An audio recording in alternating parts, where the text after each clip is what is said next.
Thank you everyone, and I'm sorry about the delay. I had to actually upgrade my Zoom. I didn't realize that I had to do that in the last minute. Hopefully it's all working fine now.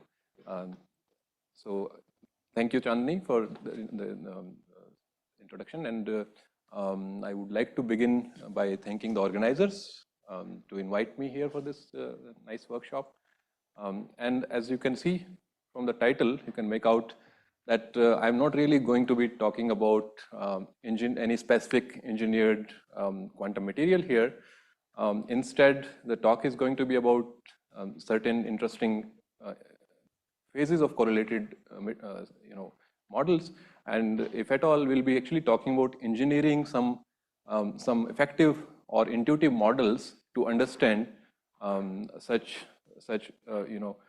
complex phases of correlated systems of correlated particles.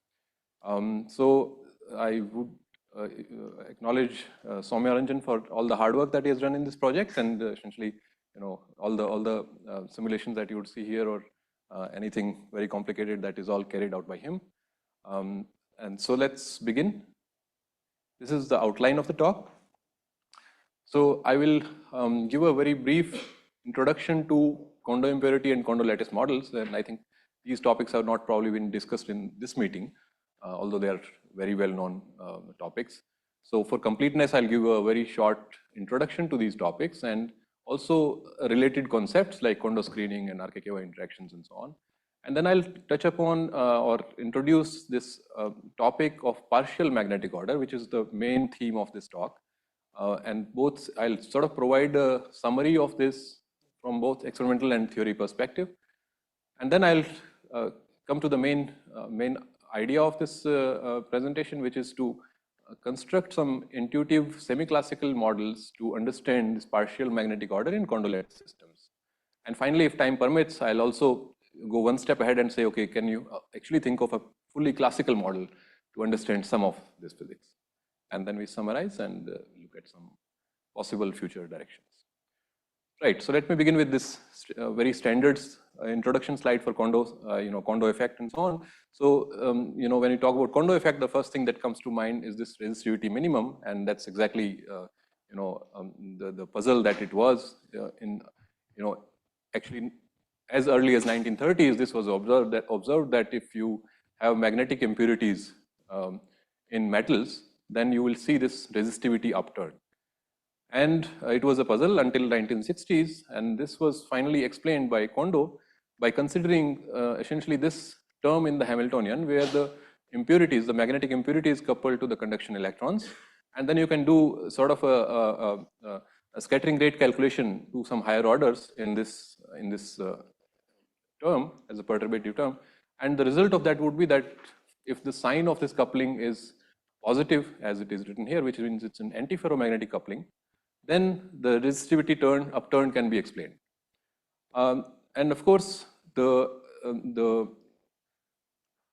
scattering sort of theory in some sense diverges at low temperatures, where you can then have to, so it essentially fails, the perturbation theory fails at low temperatures, and the picture that emerges is that of the spin being, the impurity spin being fully screened by the conduction electrons. So the success of this idea of Kondo, the calculation of Kondo, can be measured by looking at such graphs where you can have basically, scaling of resistivity data from different materials and showing this universal behavior, which is the success of this Kondo theory. Right. So, I mean, of course, there are sort of very good references for this. This is a very, very well-known topic, and in fact, I just noticed that there are also ICTS lectures exactly on this topic by Subir Sachdev and Houston, and probably by more people. And there's also a nice lecture note by P.S. Coleman, which students can look at. So now these systems were metals doped with few impurities, few magnetic impurities. Now it turns out we also have materials where the band structure is such that it allows for simultaneous existence of local movements and conduction electrons at every site. And this then naturally extends this idea of Kondo impurity models to Kondo lattice models, where now the term that we wrote down for a single impurity site can be written down for every lattice site. And this is your Kondo lattice model written on a lattice where this is the kinetic energy of electrons as a hopping term, and this is the Kondo coupling of conduction electrons to localized spins. So in fact, you can look at this particular graph, which shows what happens as you go from the impurity limit to the lattice limit. So this upturn in the impurity limit, where the behavior is not at all metallic, actually, it comes back to the metallic behavior in the lattice limit, except with an addition that you now have to worry about some renormalized masses of the electrons. So this is the heavy fermion physics, and in fact, the end limit of this will be a phase which we call Kondo insulator, where in the lattice limit you actually have all the conduction electrons essentially trapped by this Kondo cloud formation. Okay. So far we were worrying about resistivity behavior, but once you talk about the lattice of impurities, lattice of magnetic impurities, another natural question that emerges is that of magnetic order. So if you're talking about few % of impurities, then there is no question about these impurities forming some kind of magnetic order. But when this is a lattice of impurities, then it is actually a full lattice of these magnetic moments. And now a relevant question is, how do we understand the magnetic order in these systems?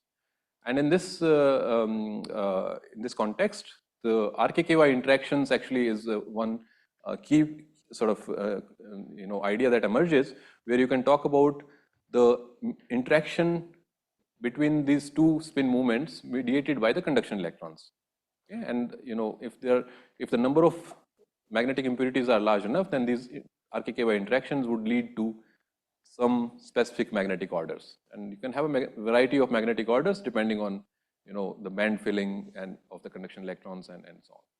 And you have another idea of double exchange physics, which is more relevant for, let's say, negative JK, where this is actually a ferromagnetic coupling, and this explains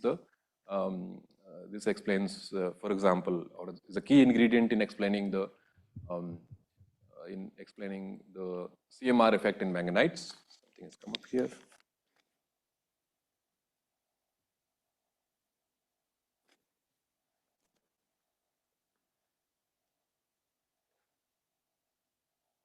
Right.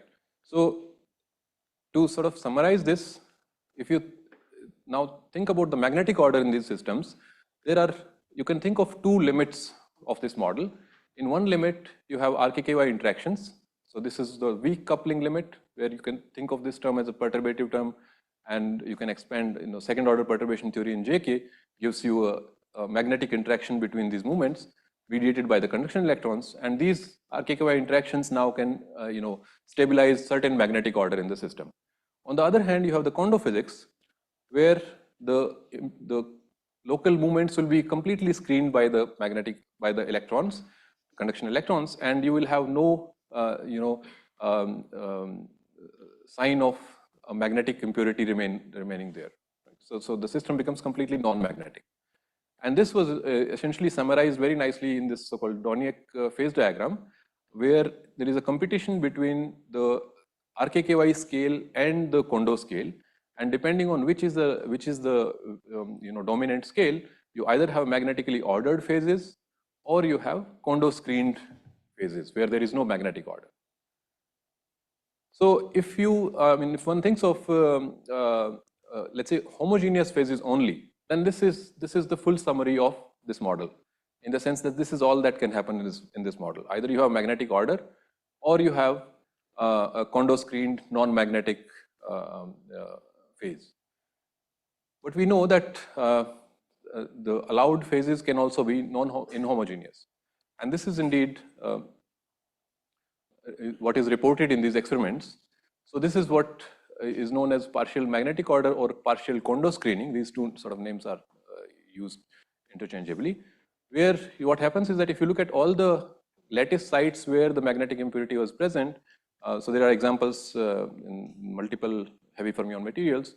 So you find that in the ground state or at low temperatures, magnetic moment develops only on certain sublattice of those sites. So here you can see the spin arrows are arranged on some of the uranium sites, but this uranium site is empty, which means this particular site got Kondo screened, but not the others. And this happens spontaneously. So you have sort of a partial ordering of these impurities.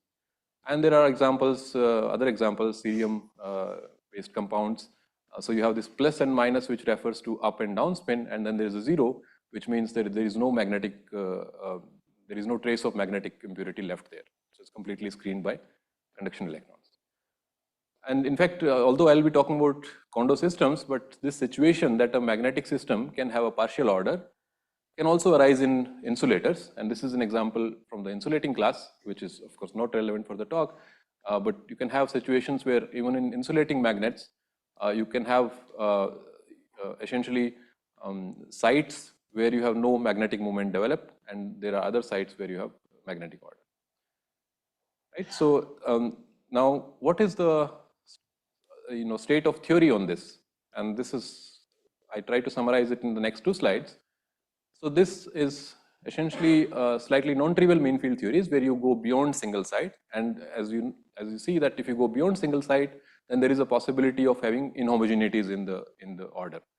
So this is cluster dynamical mean field theory with 2×2 cluster, and this is on a Kondo lattice model, and I think this is a filling fraction versus Kondo coupling. And so what one finds is that, so this at low Kondo coupling, you have all the magnetic orders as would be dictated by RKKY interactions. Different kind of magnetic orders would appear here. And as you go to very high Kondo coupling, you expect a quantum paramagnet or a Kondo screened phase. But in between these two, one finds these partially ordered phases. In particular, here there is only one partially Kondo screened phase, where a checkerboard pattern of sites have a complete Kondo screening and the remaining sites have a magnetic order.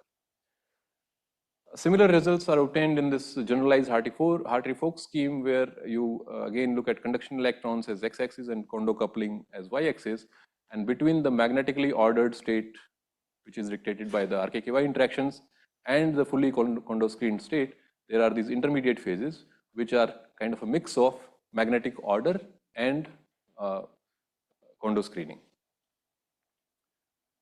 So this is from various kind of mean field theories, and now we also have quantum Monte Carlo simulations, and so essentially similar results are obtained with different details in quantum Monte Carlo simulations as well. These are results on 2 different models, a Kondo lattice model and Kondo necklace model, and these are results on periodic Anderson model, and this is variational Monte Carlo, and this is continuous time quantum Monte Carlo.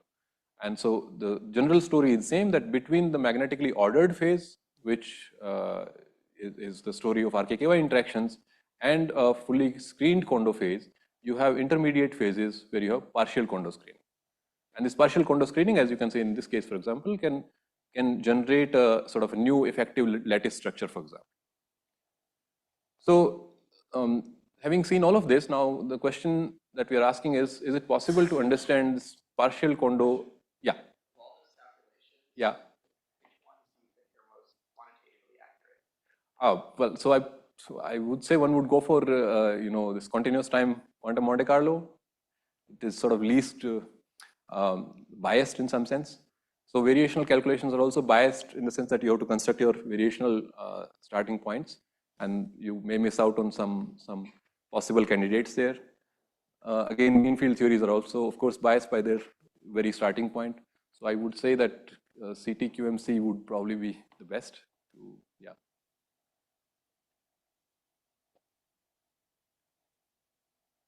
Right. So I mean, as you can see that this is, of course, these results can be obtained on the full quantum model, but these calculations are very challenging. So what we are trying to ask is there a sort of a simpler, intuitive way to understand these phases, or the possibility of these phases? And this is the main sort of topic of this talk. So the main challenge is that you have to actually somehow retain spatial as well as quantum correlations at some level, and this is what we attempt. So here is the general idea. So so you begin by realizing that so typically when you write down a Hamiltonian, immediately what we think of is that, okay, let's find the eigenstates of this Hamiltonian. But eigenstates, not always described, or the reality is not always best described by eigenstates. So one classic example of this is a Neil antiferromagnet, so which is not an eigenstate of the antiferromagnetic Heisenberg model.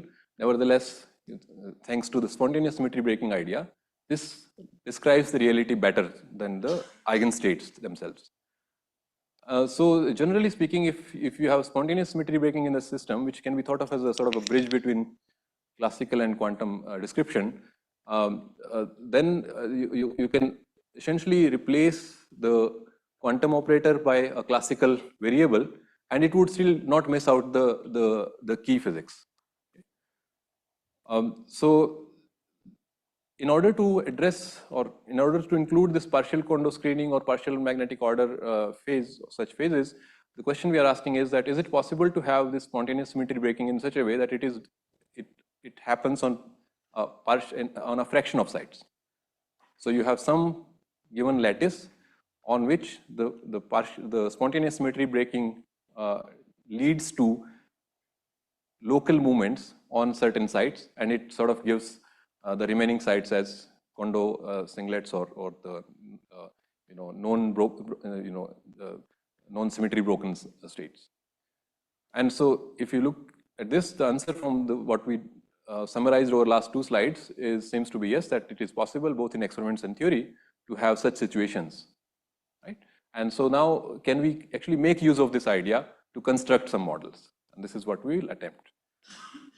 So before going to that, so we ask a different question, which is, typically when you put Kondo impurities in materials, when you dope metals with impurity atoms, these impurities are localized in certain places. This is dictated by just the setup itself. Okay? Now we can ask the following question: what if these were not localized, and you asked what locations would 2 of these impurities would want to select if it was left to them? Okay, so you have 2 impurities and they can float around in the system. What locations would they want to finally freeze into? This becomes relevant because we want to talk about spontaneous formation of Kondo singlets in systems.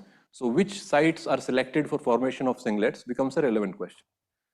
So if you look at this particular question in the small jk limit, then you would expect that these impurities should sit as close together as possible, because RKKY interaction decays with distance.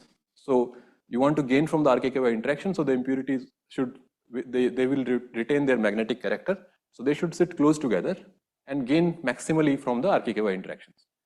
On the other hand, in the Kondo singlet limit, the Kondo clouds would be present around the impurities, and then these clouds would actually repel each other, and therefore in this large Kondo coupling limit, the impurities should repel each other. So the nature of attraction should be kind of attractive for small Kondo coupling and repulsive for large Kondo coupling.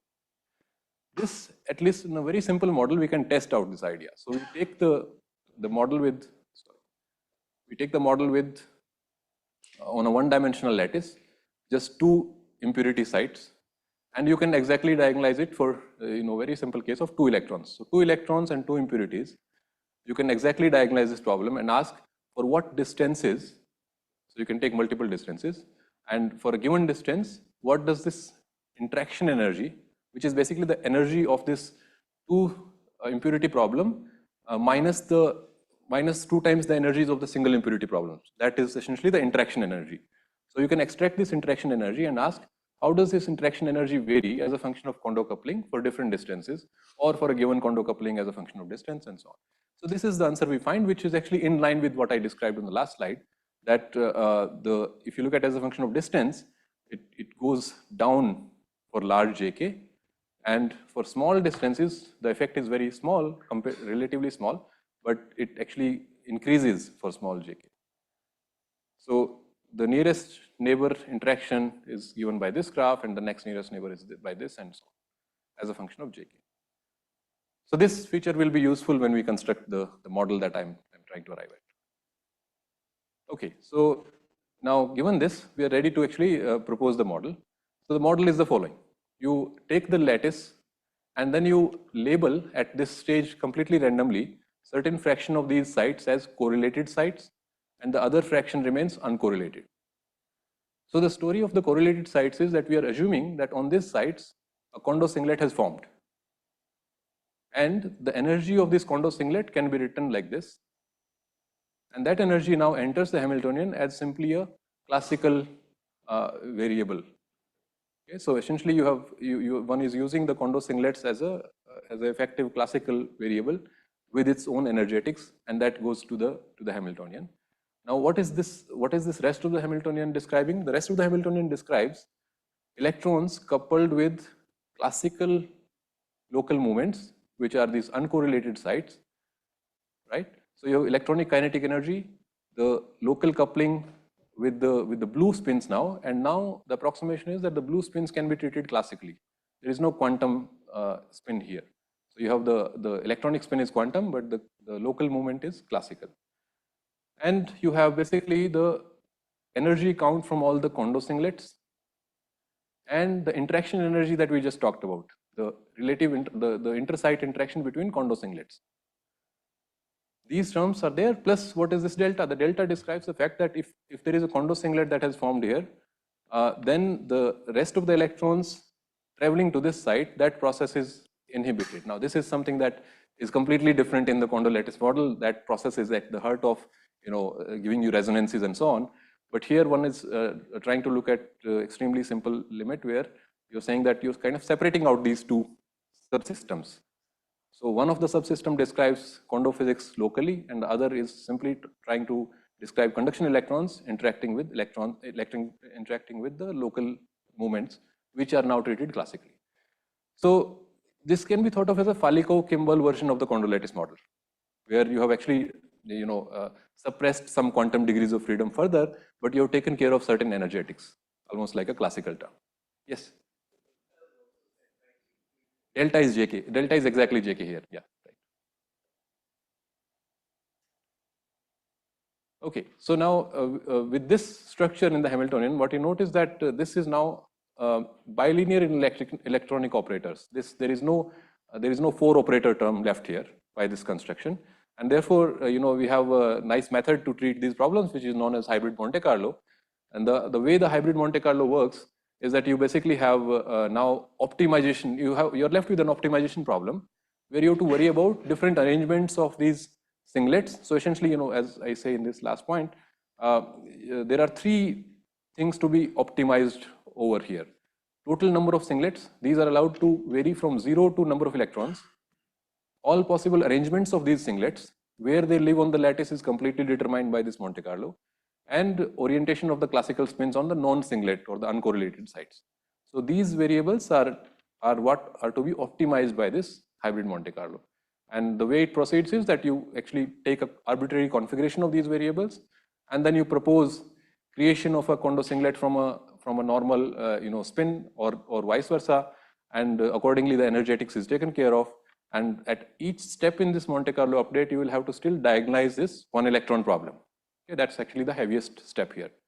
And you can proceed with this, and it turns out this process can be carried out reasonably easily with about 100 sites, for about 100 sites, and you can analyze the data and look at the results.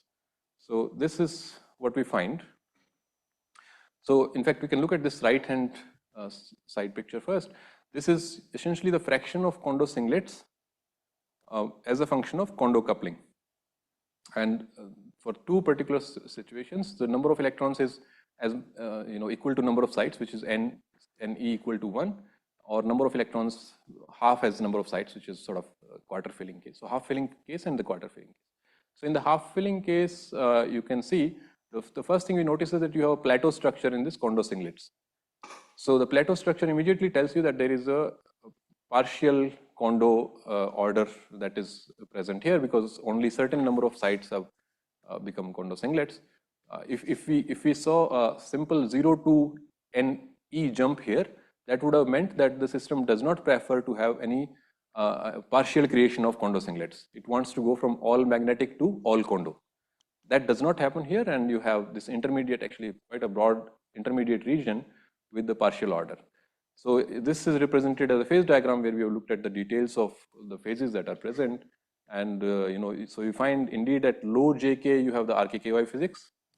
This is given by this region where there is no Kondo singlet.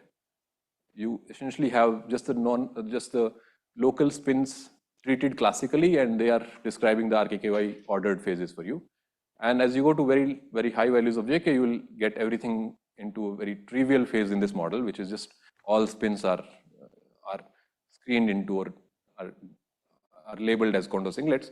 But in the intermediate regions, you have phases where the Kondo singlets organize themselves in certain patterns, and the remaining sites have magnetic order on them. So some examples of the kind of phases that we get is this. So you have, this is I think 25% of the sites become Kondo singlets, and they actually emerge into this kind of a lattice where it becomes, if you look at just the lattice for the conduction electrons, it is a Lieb lattice. So on the square lattice, you have Kondo singlets formed on these alternate sites and alternate sort of layers, and the structure of this is exactly that of Lieb lattice now, and that reflects in the electronic density of states when you look at only the the nature of density of states of conduction electrons, taking into account the fact that each Kondo singlet site was having a repulsive potential, right, equal to JK, and that there is a ferromagnetic order in the background. This leads to ferromagnetic splitting of the density of states, the up band and down band, plus this the impurity band sort of, which in this model is pushed to this artificially sort of large values is equal to JK. So the magnetic structure factor shows that it is it's sort of a ferromagnetic order, and so this is one example of one of those partially ordered phases. And the other example turns out to be this one, which has dimer-like structure of Kondo singlets, and the remaining sites remain magnetically ordered. And here the magnetic order is described by this two-peak structure. So by the way, so in these calculations, we have actually assumed the spin to be of Ising type. That is actually, I think, is a little bit restrictive. So if you allow the spins also to be of continuous in nature, then it's likely that we end up getting more interesting magnetic phases here. And this is particularly true if you look at frustrated lattices, geometrically frustrated lattices, not so much on square lattice maybe. So yeah, so this then led us to this question that this is still restrictive in the sense that when we do this hybrid Monte Carlo, at each Monte Carlo update step, we will have to diagonalize the full one particle quantum problem, and then you accept or reject the moves based on that, and that limits the system sizes that one can simulate, and perhaps that limits the nature of phases that are possible, because so this is something that we thought of improving. And this led us to an idea that so we have already essentially removed one of the major complications of the Kondo lattice model, and in that sense, it is really a toy model that we are looking at. The Kondo singlet has been treated as essentially a classical entity with its energetics. Now we can ask for the remaining quantum aspects of the problem, can one actually get rid of the conduction electrons completely and write down effective spin-spin interactions in the spirit of RKKY, and then you have a model which is completely classical.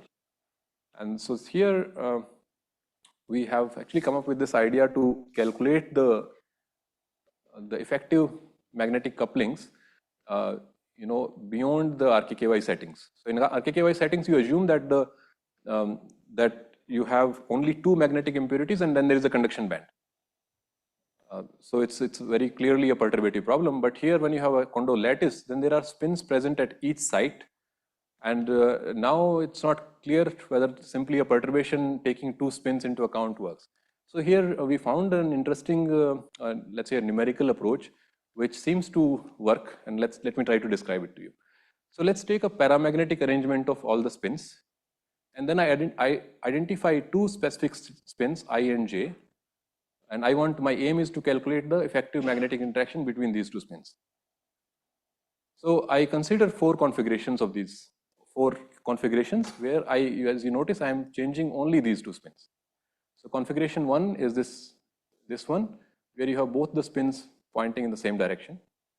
Let's say this configuration has energy E0. So essentially, you can put electrons, your conduction electrons, into this classical spin configurations, diagonalize the problem, calculate the energy at a given filling fraction, and that's your energy of that configuration.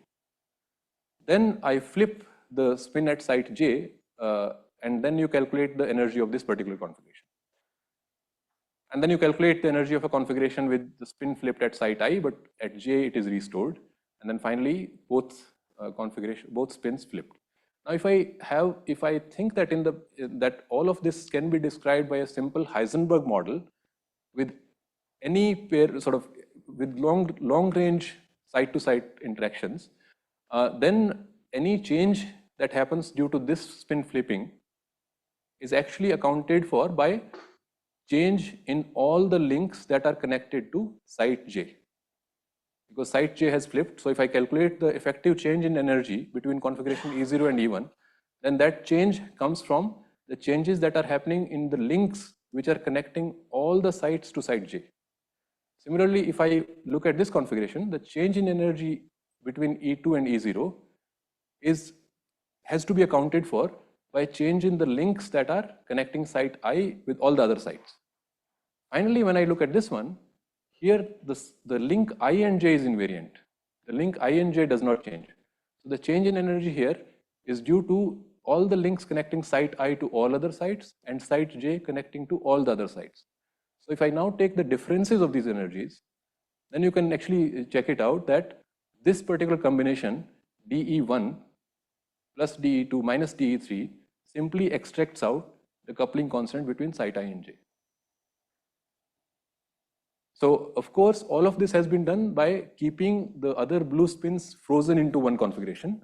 So then you can actually think of some various kind of averaging. So you can think of calculating this quantity and then averaging over all possible orientations of the remaining spins. And this way you can calculate interactions between any sort of two pairs of spins. So the assumption here is that we are assuming that there is only Heisenberg type interaction that is present. If we assume other kind of interactions, then this idea will not work. And so you can compare, using this sort of idea, you can calculate now variations of these coupling constants with electron concentration and the Kondo lattice coupling values and so on. So these are typical graphs for 4 neighbors nearest to the 4th neighbor as a function of conduction electron concentration, and the interactions sort of vary, change in sign and so on as you go from 0 to 1 in the conduction electron concentration. And this is also sort of changes with the details change depending on the value of jk as well. So one of the tests for this idea is that you can compare it with RKKY. And it turns out that what we are doing exactly matches RKKY for small jk, but it then deviates from RKKY, which is expected because at large jk you don't expect RKKY to hold. So the numbers that we are calculating, they become not only different in magnitude, but sometimes also different in sign with respect to RKKY couplings. And so these graphs sort of give us confidence that the way we are calculating these couplings are probably correct. Of course, the assumption that only Heisenberg model describes the couplings would break down in various places, and that one has to worry about. Right. So then what we also did, we went ahead and computed the comparison between energies of different magnetic states given by the semi-classical model that was sort of introduced earlier, and this fully classical model. And this energy match again suggests that probably the energetics aspect are being treated reasonably well in this approximation. And so now, if the semi-classical model that was introduced before can now be replaced by this particular fully classical model. But there are some details here that one has to remember. So now these two terms will remain exactly the same. They are simply describing, these were already classical entities. The Kondo singlets and the interactions between Kondo singlets were already classical variables. So what we are replacing now is this particular quantum part by again a fully classical part. And here one has to remember that this is describing the paramagnetic energy, which is essentially keeping into account the fact that if you have certain number of conduction electrons present in this conduction band, that energy has to be accounted for. So that is the paramagnetic energy. This depends now on the number of Kondo singlets as well as the Kondo coupling constant. Similarly, the coupling constants that we calculated for these Heisenberg interactions, they also depend on the number of Kondo singlets present, because that affects the conduction electron density and the coupling constant as well, naturally. So one can actually go ahead and do simulations on this fully classical model. So this calculation of the coupling constant is a one-time affair. So you put that effort one time, that you create all the lists of coupling constants for the given model here, and then you can simulate the model now entirely classically, and this model can be simulated on much larger lattices. So we have just begun on this, and some initial results are here. So we indeed find that the partial orders with fractions 1/4 and 1/2 are obtained within this purely classical model as well.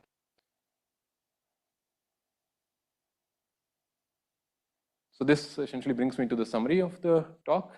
So what we have done here, or what I've introduced in this talk, is the idea of a Falico-Kimball-like model specifically for treating the partial magnetic order in Kondo systems. If you ask for, if one has to be realistic, so this model cannot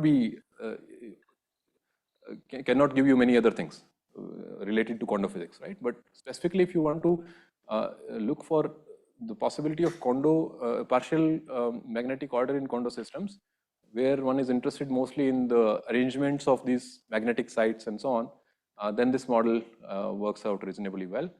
Some of them, so this is connected to Kondo impurity and Kondo lattice models, because some models can actually be explicitly calculated from those models.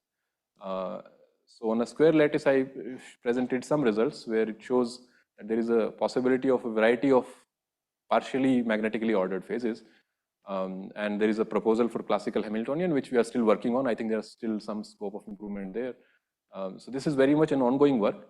And what we want to really look at two aspects here. One is already at the level of defining the model properly. So we want to improve the connection of this model with Kondo lattice model, which is probably bringing in some more of realism of Kondo physics. At this stage, it is simply treated at the 0th level. I would say that you simply say that there is a Kondo singlet with a certain energy, and there's nothing more that is happening there. And the other thing that is relevant from experimental viewpoint is that many of these partially ordered phases are actually found on geometrically frustrated lattices, and we want to investigate this particular model on the geometrically frustrated lattices next. So I think that's all I had to say. Thank you so much. Thank you, Sanjeev.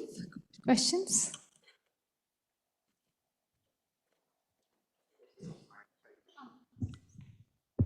So I guess two related questions. So this phase diagram on the left, can you compare that directly with the continuous time quantum Monte Carlo, which you said? So so I think this phase diagram, if you let me go back to that. So in the phase diagrams that I showed before,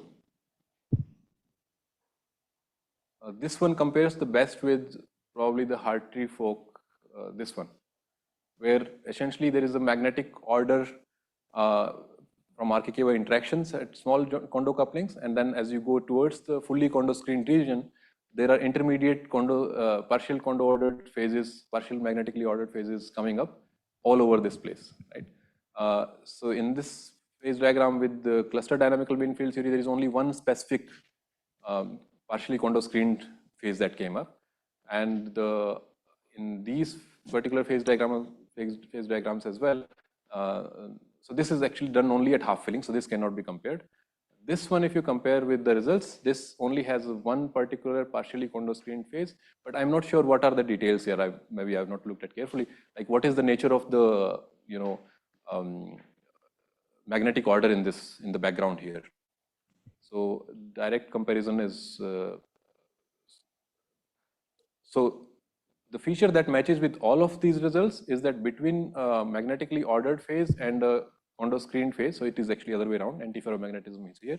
So between a magnetically ordered phase and a fully Kondo screened phase, there is a partially Kondo screened phase. That feature of the model matches with all the all the models that are discussed here in these two slides. Okay. But details, I'm not sure.